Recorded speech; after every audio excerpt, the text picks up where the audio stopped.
Welcome back, everyone, to another week and another episode of Interventions and Detentions. This is your host, Brad, coming at you from my basement. That's where I do my recordings. I don't know if you ever wanted to know that, but actually in my daughter's old toy room, Winnie the Pooh, border still up, all the memories of coming into this room bring me back to when they were little, and maybe that's why I record here. I don't know. Maybe it's because it's probably the quietest part of my house. I don't know. But anyway, enough about that. Welcome back, and thanks for tuning in again. We are at episode 2:29.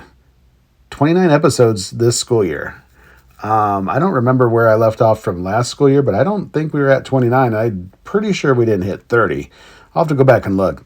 If you listen to season one, Kylie and I had a really good thing, and she was not able to stick around. She took another job at another district, and we just didn't think it'd work out, so I kept this train rolling, and it's really evolved into some different things now, with me being solo most of the time and bringing on some guests every once in a while. It has a different feel. You can definitely tell the difference if you go back to season one and tune in, and I highly recommend it. If you haven't, go back and check out season one and all the fun episodes that we did, and dive into season two if you are still playing catch up, or if you're keeping up with me every week. Thanks for tuning in to episode 29 of season 2.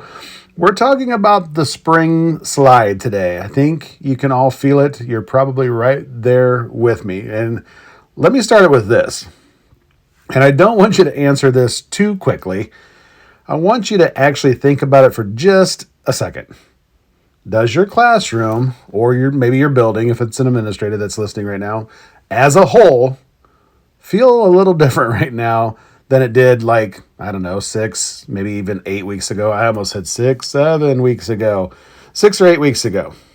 And I'm not talking academically, because I'm going to guess the academics are still right on where they should be.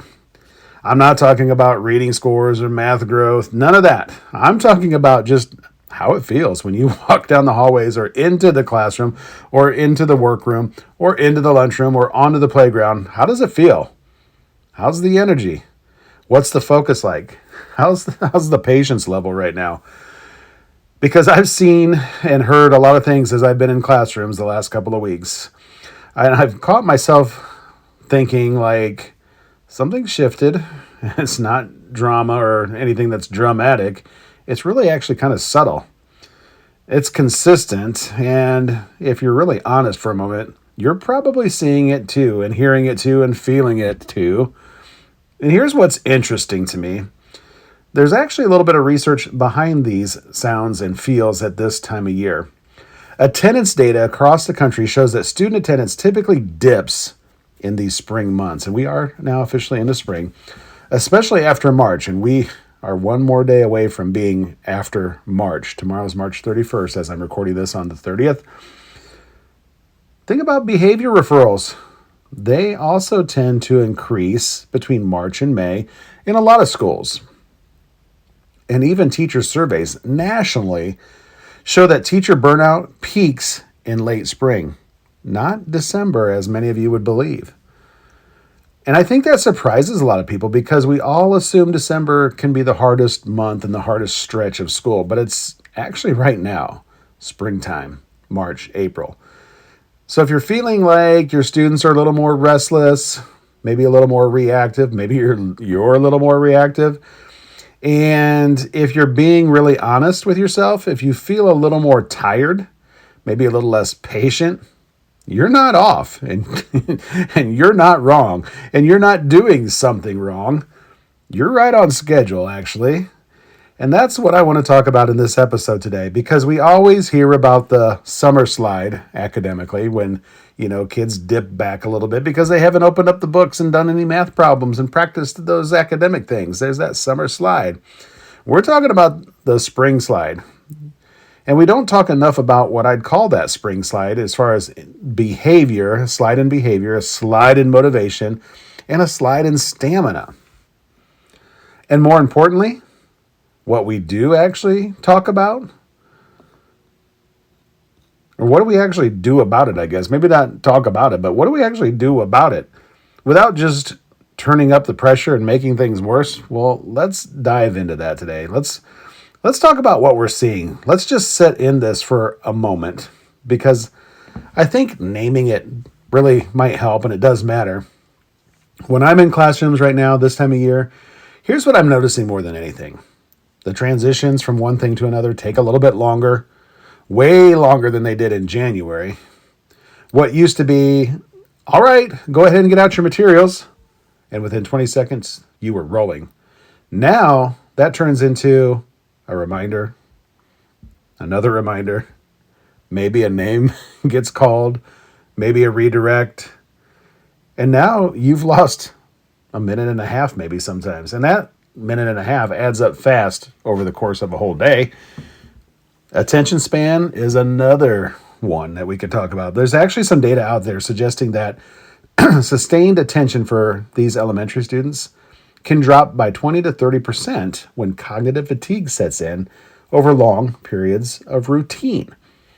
Now, no teacher is sitting there actually measuring that, but you feel it. You feel it. You feel that moment when a lesson that should work and looks great on paper in your lesson plan book, but it just didn't land the same way that you thought it would. And then there's the behavior, or maybe I should say behaviors. Not necessarily big, not necessarily office referral behavior, although in some places that is also increasing at this time of year. But I'm talking about the low-level, constant stuff, the side conversations, the talking, the noises that we're making at our seats, the blurting out, the off-task behavior that just kind of chips away at you and your lesson and your teaching. There was a study that found teachers can lose anywhere from 20 to 40% of instructional time just managing these kinds of minor disruptions. Not the major incidents, just the small stuff. And I think right now, at this time of year, that number probably feels pretty real to a lot of you out there listening that are working in schools and classrooms. And then let's talk socially for just a moment. This is the part I think that gets overlooked as well. Students are just a little quicker to frustration right now, and probably the adults too. We're a little less patient with each other. The students are even more less patient with each other. They're more reactive. Things that earlier in the year they could, just let it roll or let it brush off, now turn into arguments, conflict, maybe hands on or feet on each other, shutting down. And again, that's not because kids suddenly forgot how to behave. It's because their capacity is just a little bit lower right now. And I'll say this too, because I think it's important. It's not just students, like I said. We adults feel this and go through this too. It's just really only natural. There's actually data from the RAND Corporation. I think I've shared from the RAND Corporation before. Data showing that teacher stress remains elevated through spring, and many report it's the most draining part of the year. And I don't disagree. I don't think Rand is wrong on this one. It is draining. I think we're all tired right now. And I know, like, in my building, we're like, 3 more days. 3 more days until spring break, baby. Friday, we're off for Good Friday. We got a whole week, and we're going to come back, and it's going to be so much better. But I often feel like it's even harder coming back from spring break in a building when it's already, you're already feeling that spring slide, and then it's like, okay, only, 25 more days to the end of the school year. For us, it seems like it's real quick because we'll get done before Memorial Day, which is awesome and a well-needed thing. But the next, 5 to 6 weeks are going to fly by very, very quickly for us, and I'm sure for many of you out there. But like I said, coming back from spring break doesn't always fix the problem. I think in our heads we're like, yes, it's gonna make everything better, but it doesn't. It is the most draining part of our year for most of us.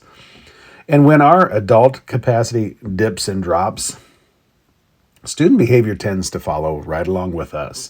Not because anyone's doing anything wrong, but because the system is just a little tired and maybe broken like we are. So, all right, we've named it now.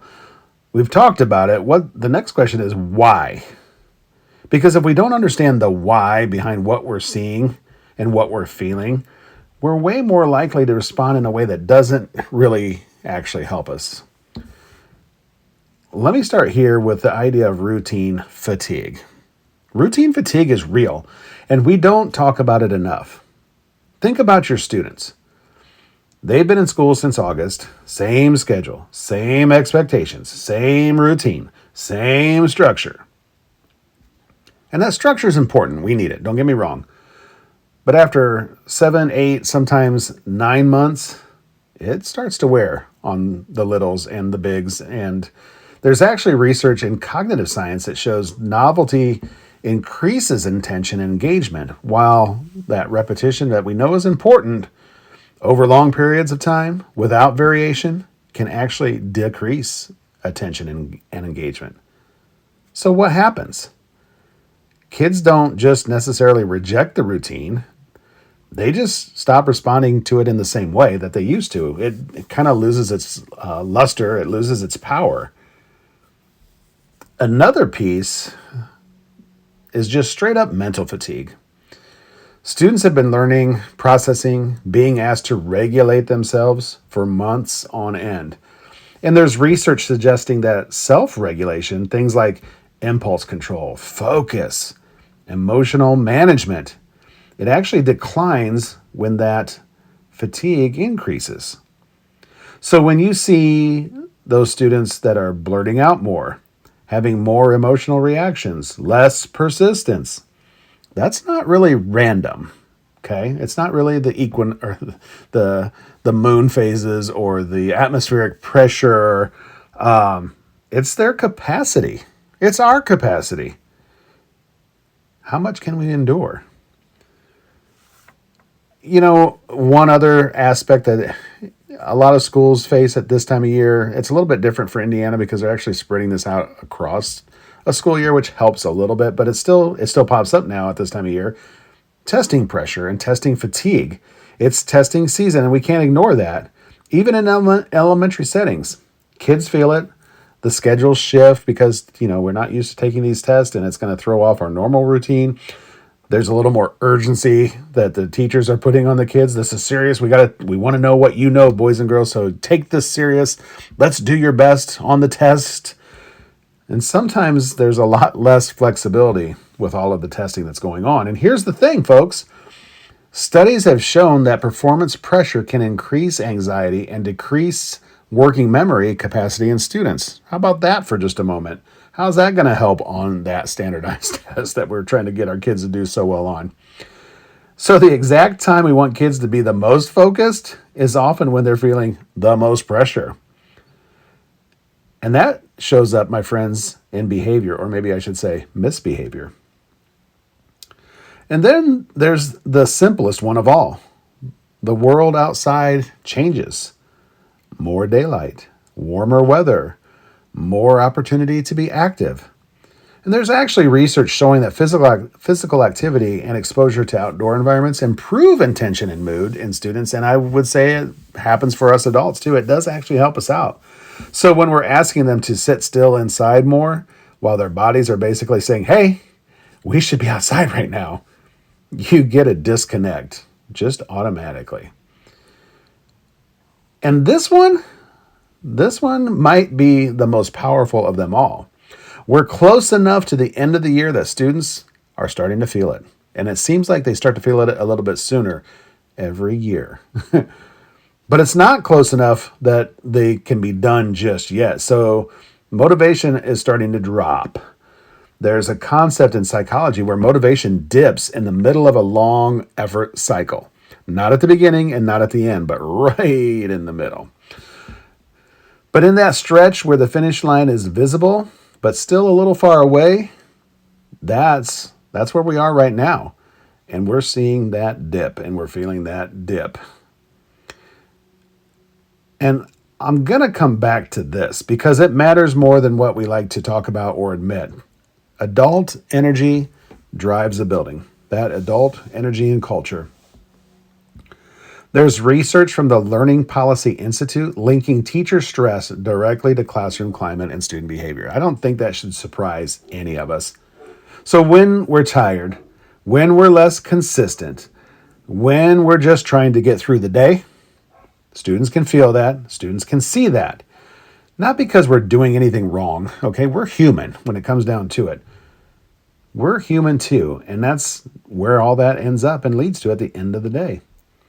So what actually works? Here's the part that everybody wants. What do we actually do about it? I'm going to say this right up front. This is not the time to push harder, teachers and principals and parents and kids. I mean, I know that seems like the right thing to do, but it's not. That instinct to tighten everything up, to get a little stricter, add more consequences, sometimes that just backfires this time of the year. So instead, we've got to be a little more strategic in our thinking.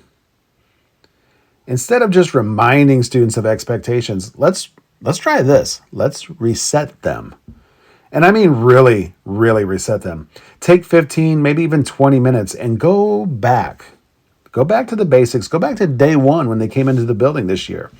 What does it look like to enter the classroom? What does it look like, boys and girls, to transition between activities? What does it like to listen when somebody else is speaking? What does it look like to work independently? And I've said every year, like, teachers, we practice procedures and how we want to do things on day 1 and 2. Don't forget to do it on day 23 or day number 44 or day number 120 or day 180, the last day of school. It's okay. We've got to continue to bring those kids back to that reset and start again. Not just talk about it. We need to show it. We need to model it. That's so important. And I know that feels like time that you don't have when all those other pressures are on you. But let me flip that for you for just a second.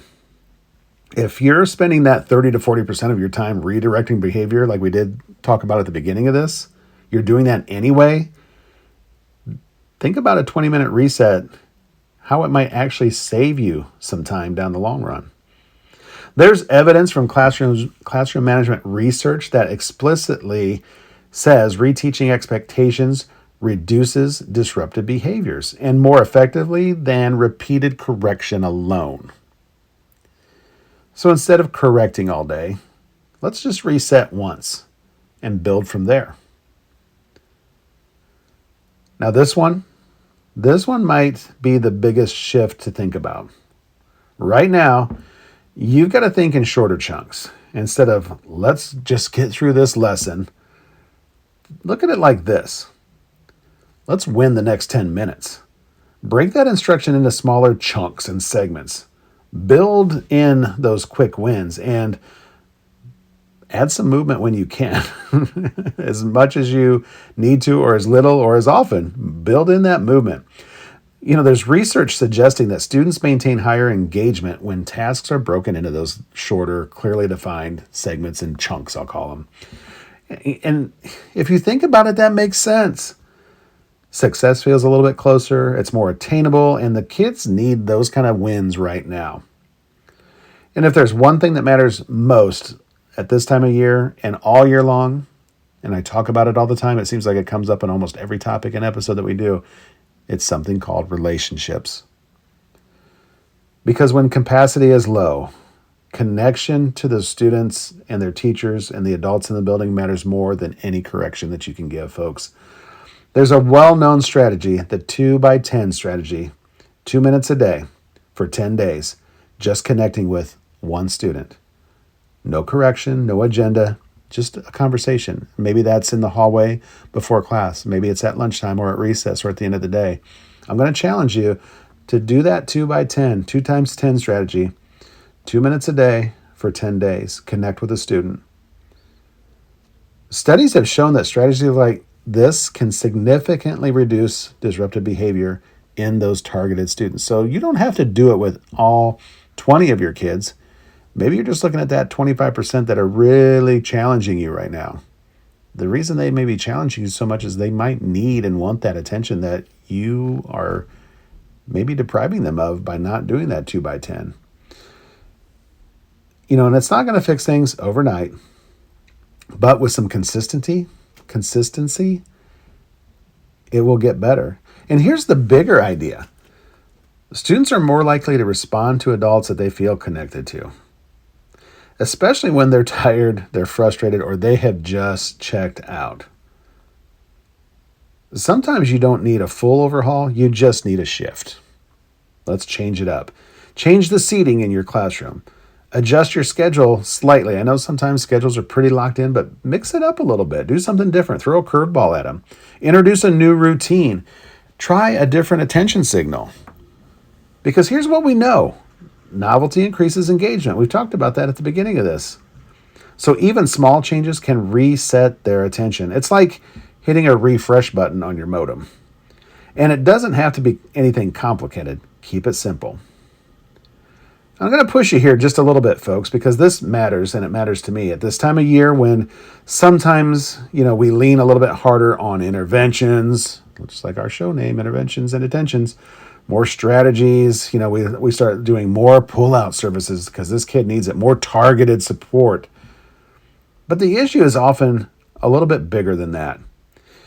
If we think about Tier 1, the core classroom experience that everybody gets, maybe it just isn't that strong right now. So everything else gets a little bit harder.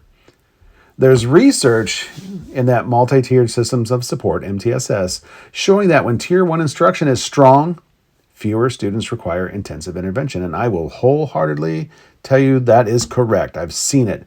When you have good instruction at the Tier 1 level, you have really less need for intervention. Okay? It's true. It's a fact. I know some teachers don't want to hear that, but it's true, teachers. You got to buy into that. If your instruction is on and you are engaging with kids and you got them eating out of the palm of your hand during that lesson, that is the best Tier 1 strategy in the book, and it's going to give you fewer needs for intense interventions with other students. So sometimes the best move right now at this time of year is not adding more to your lesson or more to your instruction. It's really about tightening what's already in place for all of your students. Simple as that. All right, quick reality check here because, again, this time of year, there are a few traps that are really easy to fall into if you're not careful. And this one can be quite dangerous. When we start thinking things like, the kids just don't care anymore, we either lower our expectations more or we go the opposite direction and get even more controlling. Neither one really helps you. The kids still care. Their capacity is just lower right now. If everything becomes a consequence, you're going to exhaust yourself and you're going to break those relationships with your kids. And it really won't change the behavior long term. I've said this over and over again. I'm pretty sure I've said it in several episodes of Interventions and Detentions. You cannot consequence a behavior out of a kid. Do I believe that kids need consequences for their actions? Absolutely. Do I feel like that changes their behavior? Sometimes, not all the time. You are not going to consequence that behavior out of the child. There's research showing that punitive approaches alone do not lead to sustained behavior improvement without, guess what, relationship and skill building components. So yes, like I said, do we consequence and does it matter? Absolutely it does. But it can't be our only move. And don't throw out what has worked earlier in the year. Your systems aren't broken, folks. They're just tired like the rest of us. They need that refresh. They need that reboot button. Think about unplugging for a minute and plugging back in. You remember when you can't fix your computer and the text says, well, did you power it off and turn it back on again? There's where we're at, folks. If you are seeing these kind of things across multiple students, multiple classrooms, that's not an individual issue. That's a system moment, boys and girls, and we've got to respond to it accordingly. If you are a leader right now and you're in a leadership role, and we could even say a classroom teacher, because I feel like classroom teachers are leaders too, but if you're in a leadership role, this is where you've got to really lean in because your staff and your students feel this right now. So what matters most? Okay, let's talk about some simple things. Visibility. Let people see you. Let your students see you. Use proximity. Be in classrooms, leaders. Be in the hallways. But don't be there to evaluate or to judge. Just be there to support. Show them that you're there and you're right there with them. Roll up your sleeves a little bit and jump in. Protect that teacher energy, because right now, energy is the most valuable resource in your building. Doesn't cost you a thing other than a little bit of your time. And it might look like this. Maybe jumping into a classroom for 10 minutes, say, hey, teach, go take a break. I got this for you. Stepping in so that teacher can reset, acknowledge the work that they're doing. There's research out there showing that perceived administrative support is one of the strongest predictors of teacher retention and morale in a building, and I truly believe that. And I will say, do I need to do better at this as a principal? Absolutely. It is so easy to get caught up with the minutia and paperwork and emails. Even when you're out in the building, it's still easy to get caught up to where you don't think about popping into that classroom and just saying, hey, teach, why don't you go take a break? I got you. I got this. I need to do better too. And it's this time of year where those little things matter the most, okay? And third, normalize these things. Sometimes the most powerful thing that you can say is, hey guys, staff, this is a tough stretch right now. What you're feeling is real. Just that little message alone can reset somebody that needs to hear it. So folks, this is where I'm going to leave you today. This isn't a failure point for any of you. It's more of a predictable point. It happens every year at this time. Like I said, maybe a little bit earlier every year, like a day or two, maybe a week or two earlier. It just seems like it's getting earlier and earlier. I don't think it'll back up to Christmas just yet. We got a while before it gets that desperate, but it's that time of year. And when you expect it and you accept it, you can respond a little bit differently. So instead of pushing yourself a little bit harder or pushing your students a little bit harder, maybe I like this term better. Let's reset smarter, okay? Work harder, not smarter. No, wait, other way around. Work smarter, not harder. Let's work a little smarter, not harder. Let's reset smarter. Everybody say it with me. Reset smarter. Focus on the small wins. Maybe try reconnecting with those students, especially those ones that are being a little more challenging at this time of year. And give yourself a little bit of grace too, boys and girls, because again, at this time of year, it's hard, right? It's hard right now. And it's okay. I think if we just accept it and say, man, it's really hard right now. Let's just admit it. Let's accept it. Let's get our little reset smarter going. It's hard and it's okay.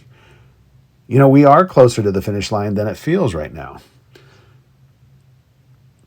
I'll be on spring break next week, so I hope you all will be, or maybe you're already enjoying yours. I mean, I'm hoping if you haven't had spring break, you're getting close to it like we are. I know some schools around us have been on spring break for their second week, right? They get 2 weeks. We get a week. I'll take a week. I don't know that I'd love 2 weeks. It sounds great, but I feel like it would be that much harder coming back after 2 weeks away from kids in the building. But I hope you're enjoying your spring breaks. I hope you go somewhere lovely where there's crashing waves and warm sand in your toes. And if not, just lay back and think about that. I'm not going anywhere warm. I'll be doing some driver's ed next week. Sherry and I are going to finally get a little getaway at the end of our spring break week that I'm looking forward to. A very nice out in the woods cabin away from everybody and everything. Still have some Wi-Fi though, so I'll be connected, but I will not be doing an episode next week. So taking the week off, I'm enjoying my spring break. You do the same too, but I would say while you're on the plane or in your car or on the beach, that'd be a great time to connect to some episodes of Interventions and Detentions if you haven't yet. I feel like season 2 has been solid so far. We've had some great guests and some awesome topics, and I want to keep that going for the next few weeks as we wind out the school year. So if you have a topic that you want BT to talk about, that's me, Brad Taggart, say something on a social media post, send me a message on Facebook, whatever it is.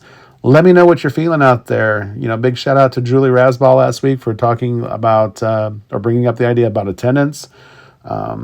I kind of come up with this topic myself today because I was feeling it too, boys and girls. It's hard right now. So maybe just admitting it to all of you that I'm feeling it too. It's okay. Let's take a week off, check out some old episodes, go back to season 1. It was Not pretty to begin with, but it got pretty by the end. And Kylie and I were killing it, if you ask me. We even had a couple episodes that were really just off the cuff without any kind of script or guidelines, and we had a ball. And Kylie, if you're listening, you're going to be back on here soon. I want to get you on for an episode yet this season. So we miss you, and we want to get you back on. All right, folks. I appreciate you being here again this week. I'll be back in 2 weeks with another episode. I don't know what it'll be yet. We'll see. Maybe something fun, not so heavy. But until then, I'll catch you next time on Interventions and Detentions with your host, Brad. Remember, it's where the real learning begins. Take care. See you soon.